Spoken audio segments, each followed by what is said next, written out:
திண்டிவனம் நகராட்சியில் 150க்கும் மேற்பட்ட தூய்மை பணியாளர்கள் போராட்டத்தில் ஈடுபட்டனர். பணி நிரந்தரம் உள்ளிட்ட கோரிக்கைகளை வலியுறுத்தி நகராட்சி அலுவலகத்தை முற்றுகையிட்டு போராட்டத்தில் ஈடுபட்டனர். பணி நிரந்தரம் செய்ய வேண்டும், தேவையான பாதுகாப்பு உபகரணங்கள் வழங்க வேண்டும், குப்பைகளை கொட்டுவதற்கு தனி இடம் ஒதுக்க வேண்டும் உள்ளிட்ட பல்வேறு கோரிக்கைகளை அவர்கள் முன்வைத்தனர். இதையடுத்து தூய்மை பணியாளர் சங்கத்தின் சட்ட ஆலோசகர் ஜெயராஜ் தலைமையில் நகராட்சி கமிஷனர் பானுமதியுடன் பேச்சுவார்த்தை நடைபெற்றது. அப்போது கோரிக்கைகள் நகராட்சி நிர்வாகத்தின் கவனத்திற்கு கொண்டு செல்லப்பட்டு விரைவில் உரிய நடவடிக்கை எடுக்கப்படும் என்று கமிஷனர் உறுதியளித்தார்.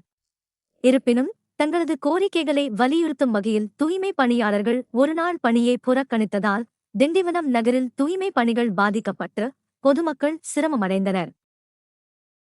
மேலும் செய்திகளுக்கு திண்டிவனம் செய்திகள் சேனலை சப்ஸ்கிரைப் பண்ணுங்க.